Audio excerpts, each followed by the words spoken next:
Okay, we are live, live, live. So Roy, welcome to the show here. So happy to have you aboard and have you as part of my new CISO spotlight for my Cyber Intelligence Weekly newsletter. So great to have you here. Thank you so much. Thanks for the invite. Really appreciate it. Look forward to having a great conversation. Same here. Roy, for the listeners here today, do you mind maybe starting us off with, excuse me, a little bit about your background and maybe just introduce yourself?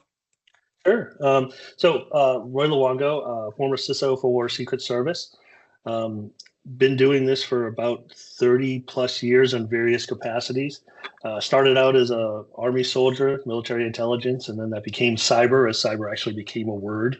And left the Army after 20 years as a interactive operator at the National Security Agency.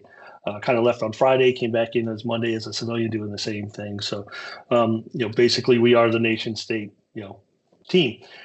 So all the things you might envision on what an interactive operator is, that's what we were doing.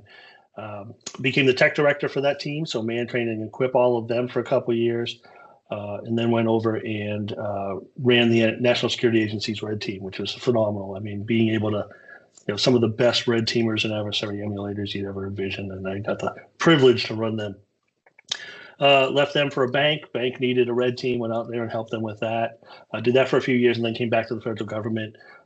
First for 4 years with Cybercom, maintaining and securing their offensive architecture. And then most recently at Secret Service as deputy and then CISO. So it's been a pretty interesting ride.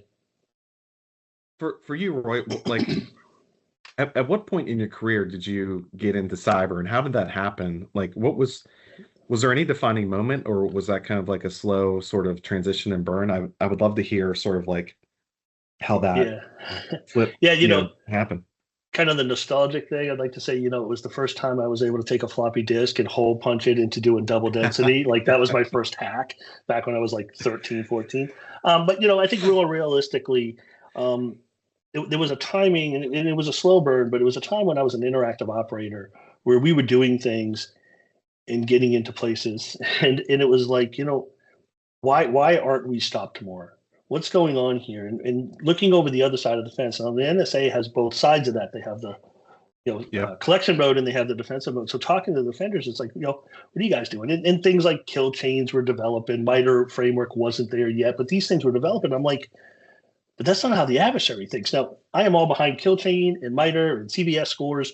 Those things are wonderful for helping us organize our logistics and go after the defenders or going after the malicious hackers. But I came to a realization that as an attacker, for lack of a better term, I would take lows that no one was patching and I would get to system, right? So my transition, obviously, that red team transition was probably the first flip. When you go from an unknown actor to an actor who's telling everyone how you got in, that was a transition. That was kind of a normal flow, but that was really that epiphany is I know things and I've used methodologies that aren't being prescribed on the defensive side. So coming over the defensive side and going, yep, great, you are tight on all your processes. Now fill this hole in the die. You can patch that problem. That was kind of the transition for me. That's interesting. And moving from like a technical operator to being eventually a CISO, where it's like more than just the things in the kill chain or the technical operation aspects. Like, was that a difficult transition too, or was it just kind of natural? Like, hey, there is a lot more to this than just those technical operational aspects. Yeah, I think leadership is one of those things that some at some point you turn around and you just go, wow, I'm leading people. But the military transition of that's a little easier. I often tell people it doesn't matter if two privates are digging a ditch in the Army, someone's in charge of digging the ditch. So that's a more natural progression because coming out of the military background, you start running 2 people and then 4 people and then 10 people and then 30 people. And eventually you turn around and you know how to run multi-tiered teams. And nobody's perfect. So I'm not like, I'm the greatest leader in the world. But you do grow into that over time. I think the worst thing you can do is take a technical person who's never led anyone and then give them a major organization of some size. It can be very detrimental. So the smartest techie isn't always the best leader and vice versa. Yeah, no, that's great perspective. How about like, you know, leading a red team, right, for the NSA? Uh, I think about like, man, how do you stay ahead? And then I'm thinking like, well, you are the person that is inherently has to stay ahead of like, the latest TTPs, like how you're owning systems and uh, creating the tools and the tool sets and toolkits to do that, developing those. Can you walk me through sort of like your mindset and your team's mindset on like how did you stay ahead of the curve, stay ahead of the defenders, stay stealthy? Like what sort of Yeah. like mindset does that take? Um, so repetition's a big part of that, but the more often they do it, the more often you get caught. The more you tailor your TTPs to not get caught. Now, one Sure. benefit the red teams have So is failing for produces sure, learning. Yeah, for sure. I think there's an adage, and I don't know who wrote it, but the masters failed more times than the apprentices tried. Right? Um, getting caught and doing a good AAR or after action review on what you caught, and then tailoring around that is great. Getting caught isn't the end all be all, but there is a philosophy, and I'm stealing this from a gentleman, uh, um, um, John's Black Hill Security, John Strand. I John want to give String. him Yeah, full credit. absolutely. Want to give him Yeah, full credit. He has a thing about red teaming on, and he says, "Go do good things, then get caught." And it serves a two-pronged purpose, right? If a red team comes in and they come back and they pwned all the things, you know, what value did they give to the defender? Maybe okay, here's all the things you have to go fix, but did they ever stimulate the defenders? Did they ever change their TTPs? When I was at the bank, there were risk decisions made to not patch certain things. That became very disheartening to some of my team members. It was like, but that's a business decision, guys. They're not going to pay you to do. And they're like, well, I'll just hack that way every day. And they go, that's not making you better or the bank better. You exactly. know. Uh, so yeah, so getting caught, we're going down this whole getting failed, fail thing. Failure is the best educator, there is, right? It validates or invalidates what you're doing. Amen. Yeah. How did you apply, some of those same learnings as far as like keeping ahead and adapting your leadership style um, to being a CISO with more of like full-fledged ownership of an entire cyber program? Yeah. Um, there are slow burns and then there's epiphanies, right? And uh, not long after I came out of military and was running things for NSA as the tech director, there was a very heated conversation about a very high op tempo mission. And someone looked at me and said, look, your people are burning out. You don't know, you're not handling work life balance. And I said, I don't even know what you're talking about. And I had a teachable moment where I had to learn what work life balance was. And that's kind of put me on this journey of understanding how leaders need to adapt to those they lead, not the other way around, and understanding that how I receive information or I give information is different than how others need to receive or give it to me. And I can ask 20, 100 people to adapt to me, or I can try to adapt to 20 people.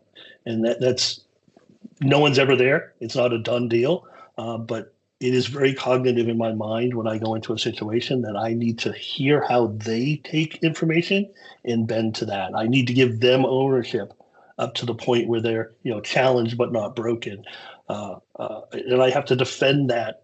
Yeah, so it's just a lot of leadership skills and those soft skills and those adaptive skills that go way beyond the technical knowledge, right? Yeah, you have to have some street cred with your techies, but also they need to understand that how to navigate those soft skills as well. Yeah, no doubt. And it's interesting because my team and I have been studying things like the Colby Index, and it's really all about like how you work. It's less a personality test, but how you react in the daily work, and things like there's some people that need all the facts, they need all the details before they move forward on something, right? They need to Yep. know all the steps. And then there's other people that just like to go, right? Yeah, Like they need minimal facts and details, and it's just like they just want to move. And yeah, just knowing that about each other and like, what gets Yeah, people off very, the ground. very similarly, NSA did a lot of investment in leadership training, and they did one called the DISC assessment. It's very Yep. Myers-Briggs-ish, Yep. but very similar to what you're saying. That whole thing taught me that, hey, if I have a DISC assessment and I have to learn how I receive and give information, well, now I have to do the same to someone else, and I kind of have to make an educated guess on where they are. And Yep. I like to be given A and Z. Leave me alone. Let me fill in the middle ground. But if a person is different and they need A, B, C, D, E, F, and I don't give that to them, well, I can't assume that they're an A to Z person. Right. And I have to tailor that, yeah. It's those little nuggets are phenomenal, but they take time to develop. Yeah, they absolutely do. They absolutely do. Roy, I want to ask you, in your career, I like to ask about professional like scars, right? Because like we talked about earlier, it's those scars, it's those failures, it's those like those are the learning moments, right? I saw a Tom Brady interview once, and he's like, "Man, I don't really remember the wins as much as I do like the tough Right. losses." Yeah. Are there any of those in your career that you Yeah. could point to? Yeah, and kind of in prep of this, I did some thinking on this one, and this one's rough. And this is back in my analyst days before I was into cyber, really. And it was back in early 2001. So spring and summer of 2001, I was an analyst doing intel work, and we had some. I'm going to try and keep this where we can have this conversation. We had some indicators that there may be people planning to do bad deeds, and obviously in September that did happen that year. And the scar is there were a lot of hours where we did really solid intel work, but it got us to a dead end. And then you have to kind of come back up and go the other way. So when 9/11 happened, the thoughts of the hours we wasted on dead ends really hurt, really got to us. But the realization of that is it wasn't shoddy work. It was, there's massive amounts of intel, there's massive amounts of data. And once it happens and you go backwards through the maze, everything connects. Totally. But that's one thing that's really scarred me and lived with me. But the realization that I bring forward from that is, into cybersecurity, let's bring it back to cybersecurity, is we have massive amounts of data and we have limited amount of resources. We will follow dead ends. We will Yeah. miss connections. And that has to be forefront in the realization of what we do. We're not going to Yeah. be perfect. We can't expect perfection. I am excited about Agenics. I think that's going to help increase the power, especially at the tier 1 triage level. I agree. But yeah, as for the scar, that's probably a big one for me. That's a heavy one, man. I appreciate you sharing that. And yeah, not everything in life that we do has as real consequences as what you're describing, but those things they carry with you and probably motivate you, to do your best every day. Yep. Switching a little bit to the current cyber landscape, Roy, we talk a lot about there's a lot of hype in the industry, especially today with AI, and you could take it a lot of ways. But whether it's AI or not, I would really be curious to get your perspective, based on your experience. What are some of the most overhyped cyber risks today that people are spending time on, and conversely, what's maybe too underhyped? Sure. Yeah, and here comes the hate mail, right? Because I'll say something that someone will be like, "No, that's my focus." I think the most overhyped today is the post quantum or the quantum threat, right? The thought that someone's going to collect all our encrypted data, and 5 years from now they're going to be able to decrypt it when they get enough qubits, and oh my God, they're going to see all our secrets at a 5-year-old. There's a kind of an axiom in the intel world that you keep things secret in the intel community as long as that data has value to be kept secret, and then you decrease it, right? So I'm not saying in 5 years if someone could break our crypto at speed real time, that's a real problem. But the threat of where people are like, oh my God, they're going to hoard all our data and then they're going to go backwards and find all our secrets, that to me is a little overhyped. Doesn't mean we shouldn't prepare, because the logistics cycles to replace and upgrade software and hardware to be post quantum is going to be a thing. But the big fear where it was like, oh my God, everyone's going to decrypt all our traffic for the last 20 years. I find that overhyped. I think that's a great one. Yeah, I think that's a great one. As far as underhyped, wow, there's so many places to go here too. It's going to depend on industry, and it's going to depend on sectors and all these other things. But I think one of the icebergs under the water is non-human identity access management. As we start kicking out agents and giving them access, really, really focusing on what we're doing and when we're doing it. I mean, it's zero trust at this massive millisecond scale, right? Totally. So I think that's probably one of the most underhyped. I've seen some great, organizations and research into it, and I think it's a solvable problem. It's got a speed and scale problem. Yeah, I don't think anyone's thought about that problem at the speed and scale that we're quickly approaching here with agentic, right? And I had a conversation. Yeah. Oh, sorry. I was just going to say functionality is overruling sanity in some places. Like, everyone's like, oh my God, OpenClaw. It's like, no, stop with the OpenClaw. Like, just time out, right? Let's give an agent access to all things at all times and allow it to self-augment. What's wrong with that? Well, I joke that if it's ever going to go wrong with AI, it's going to be with the agents, right? We're going to give one agent too much power, and next thing you know, we got Terminator, right, or Matrix, whatever. Pick your horror movie, right? But yeah, I think that's the most underhyped thing I see, because it's going to move so fast. Yeah, I mean, the non-human identities will probably outweigh the human identities by orders of magnitude if this keeps moving in the way it's moving in short order. Just had a conversation with the CISO yesterday that this was top of mind for them, and I was like, damn, I'm impressed that you're thinking that way. That's really cool. So but yeah, that's a great one. I think that's a great call. For you, what would be an uncomfortable truth about enterprise security today?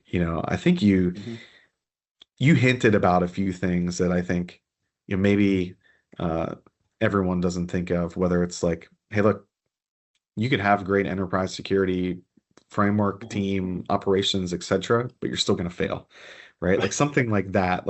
What is an uncomfortable truth that you see? I mean, that's obviously one that ties into my previous thing, that no one will ever have enough cycles to do what we need to do at scale. I think the other unfortunate truth is that there is an end state. There's a goalpost that we can actually reach. At no point are we going to walk into the boardroom and go, job well done, hang the banner, shut it all down. Right? I think that's one of the ones. I think there's a lot of belief that there's an end. There's a turnkey solution with a single pane of glass that will 100%. You want me to hang up a phone call from a business call? Tell me you do 100%. I can find 100% of your adversaries, or we'll check 100% of your nodes. I'm like, no, the conversation's already off to a bad foot, right? So the unfortunate truth is there's no silver bullet, there is no end, and it's all doom and gloom. I mean, yeah, I totally agree with that one, especially when I see it when we help a cyber transformation, we help a company kind of really move up the stack and move the needle on their maturity. It's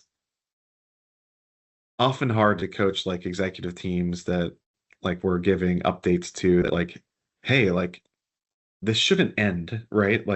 There's no end point. Yes, maybe some of the work tapers off a little bit because there's some spikes in what we need to do from a team perspective and effort perspective, but there is no end nirvana state, right? The adversaries are out there fighting for their inches every day. Yeah, and we glance over it. We always just assume breach. There is so much behind that statement besides then just assume failure, right? That's not the same thing, but that's the thing. Well, if I'm going to get breached, why what are you doing? Right. So we put all of that. There is no end state. There is no perfect solution. We put that all into that one thing, assume breach, and then we go from it. Yeah.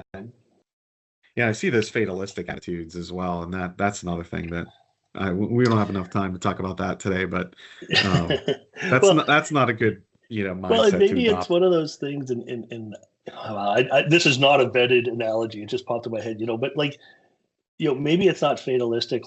You're going to have a tragic event like a car accident, but you do have to realize, humans have a lifespan. So maybe cybersecurity has a lifespan, and at some point, there is an inevitable end to what you're doing, and you need to change. Yep. But who knows what those timescales are? That Yeah. is an unvetted analogy. It may not be worth pursuing. Yeah. I like it though. I like it. I don't hear that one often.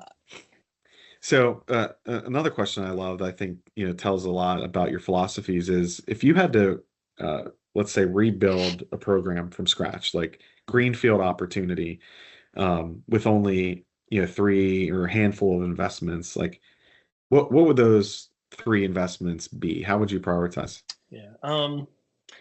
Well, personnel for sure. I think the work roles are changing, and they're going to continue to change rapidly. So what we need from, especially back to Gen AI, what we need to manage that. So I think personnel is the first one, the appropriately trained and functional personnel. Next one is environmental visibility. So whether it's CASM, whether it's asset inventory, all of that, number one. And then the third one, kind of torn. I mean, I already hinted at I want asset management to heavily include agenics and non-humans. But I also think ground up, I'd probably start with good data visibility, data tagging, data categorization. Yeah. Everything we've been doing in cybersecurity for the last decade is pointed to data. And everything is, can you access that piece of data at this time from that place as this entity? And if the data isn't contained right and tagged right, we're going to miss the mark. Yeah. Very cool. I love all those. Getting into some other things like misconceptions.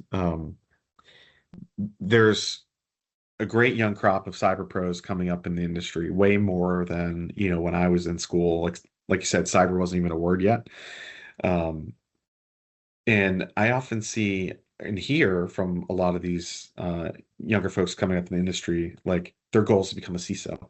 They want to be a CISO. I'm like, okay, that sounds great, but why? And I often think they have some misconceptions about what being a CISO actually means or entails. Yeah. What would you tell a younger cyber professional, like, or what are some misconceptions that you are hearing? Yeah, I think one of the biggest ones that internal is, the CISO is this one of them and not one of us mentality, right? It is defined. It has chief in the title. It's seen as kind of up there. Um, but our job is to be part of our team. So they need to understand that, most of us, I won't say most of us, hopefully most of us have come from that spectrum and moved up. Um, so I think one of the biggest misconceptions is that we're not part of that team. We're part of the leadership team, and Sure. there's no Venn diagram there. So I think that's huge. The other thing, and this is dependent on the CISO, is not thinking we're technical enough to understand what you're talking about. Um, no, not all CISOs are. Some come from that kind of MBA side of the world, and Sure. they learn. But uh, a lot of us do come out of the ranks, and we do move up, and we may have forgotten technologies we knew don't even exist anymore, right? But we can have those conversations. So I think that's a big misconception. Those are great ones. Those are great ones. Conversely, on the other end of the spectrum, if you were advising, CISOs, something to never forget, and you had to put a philosophy, a statement, something on a billboard, uh, slogan, or it could be a joke. I don't know.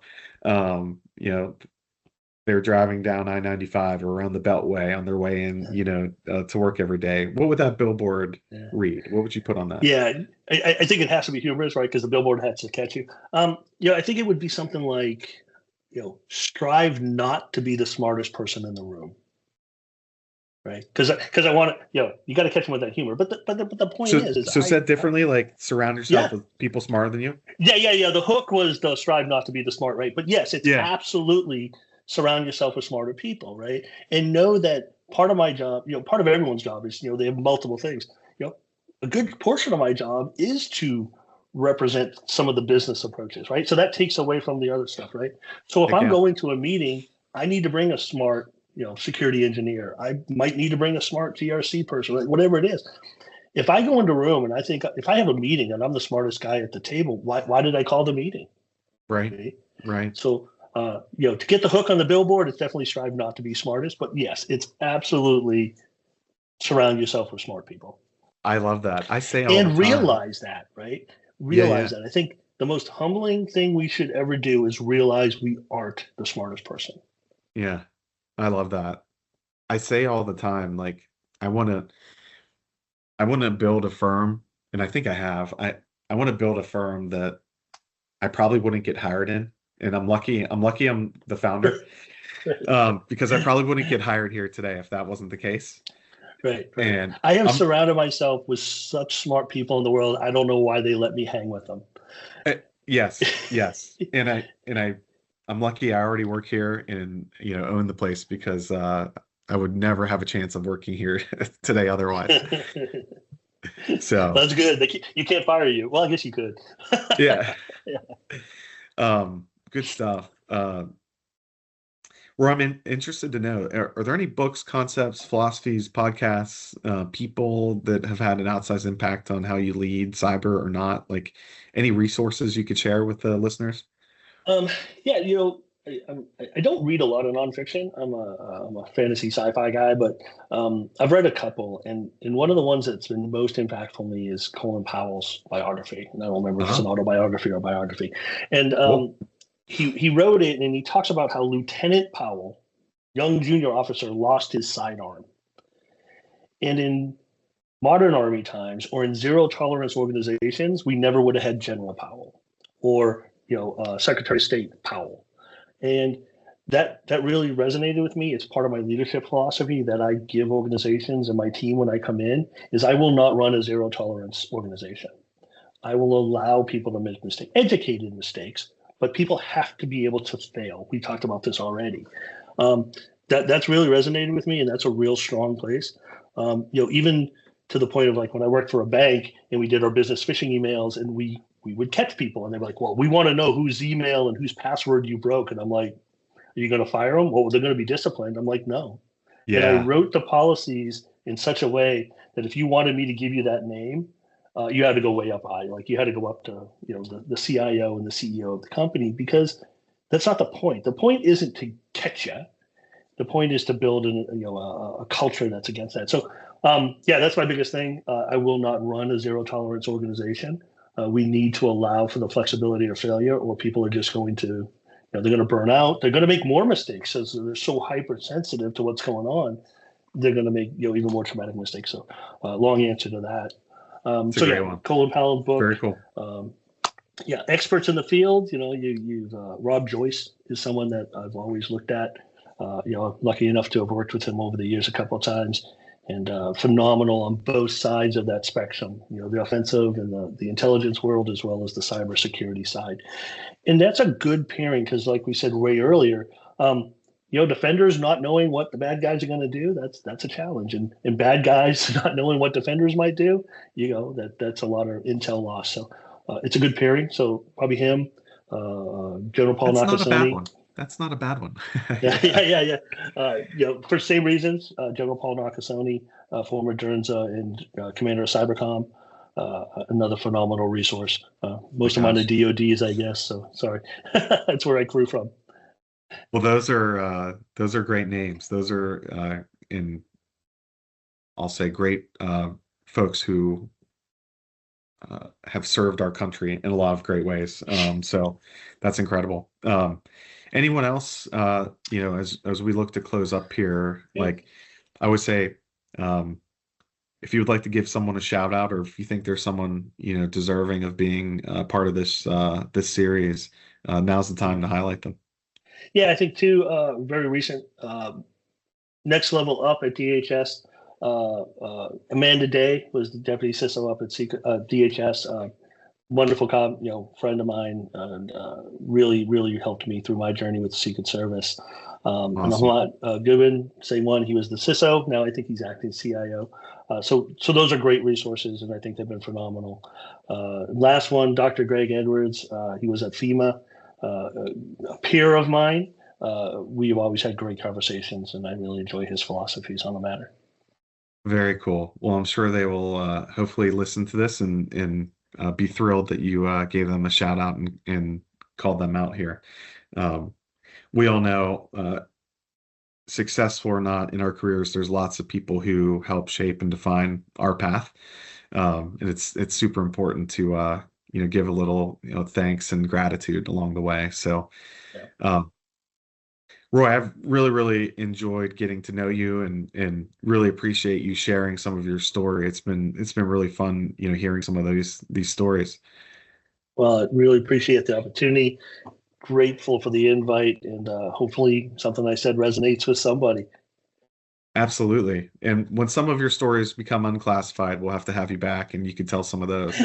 Yeah. It's always amazing. I joke with people about like it's great when we make the news. It's even better when we didn't make the news. Exactly. But I am really really happy. Not happy. What's currently going on in the Middle East is terrible. No, it's never good. But one of the first things that came out of the Pentagon was the initial strikes were cybercom and spacecom, which near and dear to my heart. It's been a long road to get cyber as a domain really invested. So no one likes war, obviously, but it's good to see that cyber is being utilized in a way because Yep. it's more effective way than necessarily dropping bombs. So that's good. Absolutely. And it is a oftentimes the less lethal option too, right? So Right. you know, but again, thank you for your service to our country and all that Thank you've you. done there. And thank you so much for agreeing to be a part of this today. Appreciate it. Dan. Thanks. Thank you, Roy.